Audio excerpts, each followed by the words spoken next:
so I just cut this piece of metal. It's 39 inches. And what I have to do is it needs to go down here underneath. It's got to be right there, right above the differential. And then what I'm going to do is I'm going to weld, you know, a bracket that goes down to there, and it essentially, there's going to be a rubber stop, and it's going to stop this from kicking up when I hit the gas, so it doesn't break this. So I need to put a stabilizer. I'm going to just call it a stabilizer bar. I don't know what you'd call it. And it's going to press down on that, and I have to do that before I finish the floor because I won't be able to get to it as easy, and I have to drill holes and everything else. So I'm just getting some stuff welded up. I'm going to weld. I still have to weld that, and I have to put that in. I just had to make sure it would work with the steering. But you know, obviously this isn't welded in yet either. But once you know, I think tomorrow I'm going to burn this in, and then once it's in, there's not much more to do. I got to do a little bit in the trunk. As far as the flooring, I just have to put some wood down, and that's going to be my goal, you know, by the end of this video, is to at least get the bracing done, and then probably in the next episode I'll do all the flooring, and then I have to do the steering, and yeah, there's a lot to do, and then once the steering and the dash and the pedals are in, I'll kind of just be, you know, I'll do the radiator and do the fuel cell up front. I'm putting a gasser style, you know, fuel cell in the front. This is all getting moved back about 8 inches, because see that huge gap? There's a big gap, and it's unnecessary. This needs moved way back. So to compensate, so I don't have to cut the frame back any further, I'm gonna leave it the length it is, but where this is going to be a fuel cell. So it'll work out perfectly. It's so short as it is. It's such a short car, but I love it. It would be cool even shorter. I could make it shorter, but instead of cutting it up again, I'd prefer to just put a fuel cell up there. Then I can just run it right into the carburetor, or right into the fuel pump, or from the fuel pump right into the carburetor. It'll be literally right here, which will be nice. I won't have to run fuel lines to the back, even though the back isn't much further. It takes about, you know, it's like 4 feet, you know, to get back there.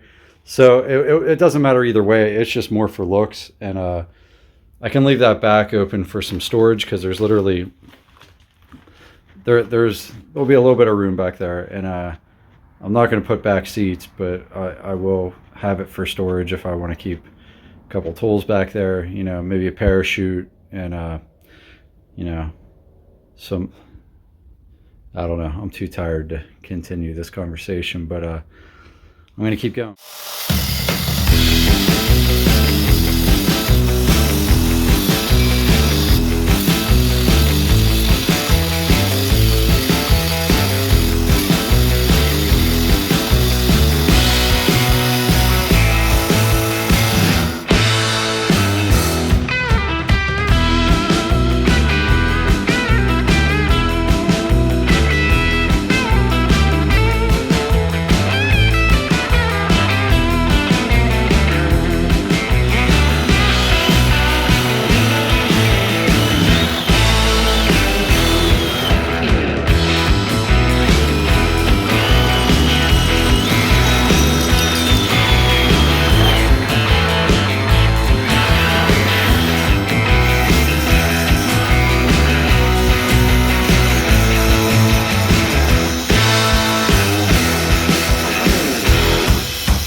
Alright guys, so I've been wire wheeling this for about an hour, getting into every crevice, and yeah, the lighting in here sucks, but I saved this pitman arm, and I can actually look up, you know, it's obviously a GM model, but I don't know what car it came off of yet. I'm going to look it up, but I got that collar off, thankfully. I thought that was on there for good, and I thought that this wasn't going to be any good, but you know, it works just fine.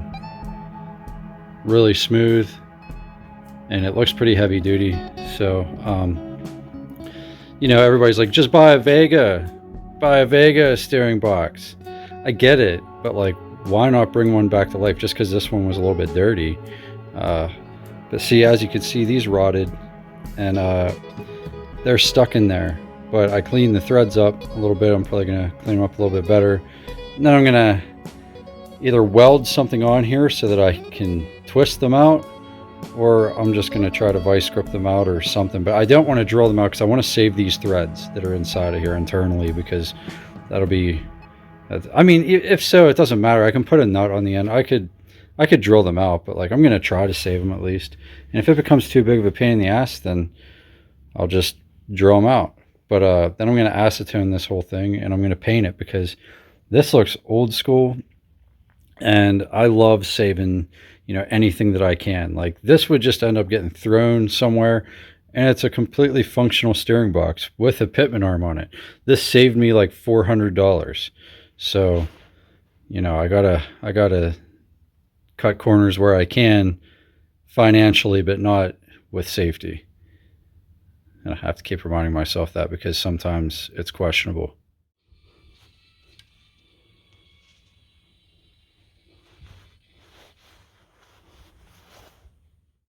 Well, I got two out, but you know, one of them always has to be stubborn. You know, it has to be. Like, there's no other way. Why wouldn't it be? So I'm going to weld a nice fat bead right there or something that I can get a pair of vice grips on, and if it breaks off, then we'll draw it out. It'll only be one that's drawn out. It's not that big a deal.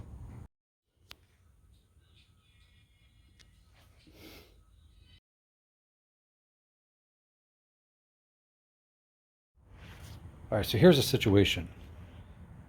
The steering box. Okay, so you see my motor mounts. By the way, do you see how everything's wet? I hate this. It's like cold out, but like the humidity level, like everything is soaked. Like, I mean, you can see everything's wet. But anyway, so this has this, you know, extended bar on here, which is awesome. I thought I was going to need it, but I'm kind of nervous how I'm going to do this. This might be kind of a pain. I have to take that off, because from the motor mount to there is 12 inches, and that's how long the steering box is. So we might be doing like another deal, like a direct connect, you know, from here to the steering box, which I guess that's safe and okay. I've never done this before, you know. I mean, I did the gasser front end, the straight axle on the 48, but that steering box was already mounted and there for me. You know, I just had to figure out the whatever. But yeah, so that's where we're at. I'm waiting for the steering box to dry. I had to take it in the house to paint it and everything. I painted out here, but it's in there drying, because it's not going to dry out here. It's just everything's soaked. I actually cleaned up the wheel The wheels, like, it's crazy how shiny they get. It's just because everything's wet, so I wiped everything down with a paper towel. But this cured, so that's good. It's soaking wet, but it's just water. But yeah, let's move on.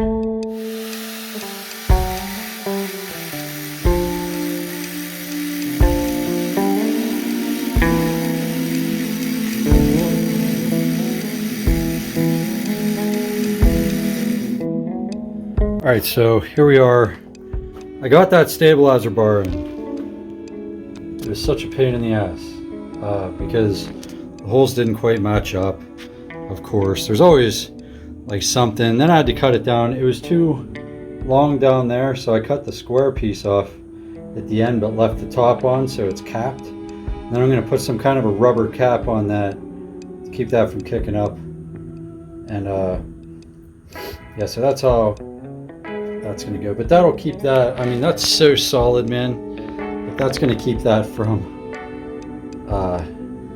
you know, from my U-joint, my slip yoke, from just completely buckling. And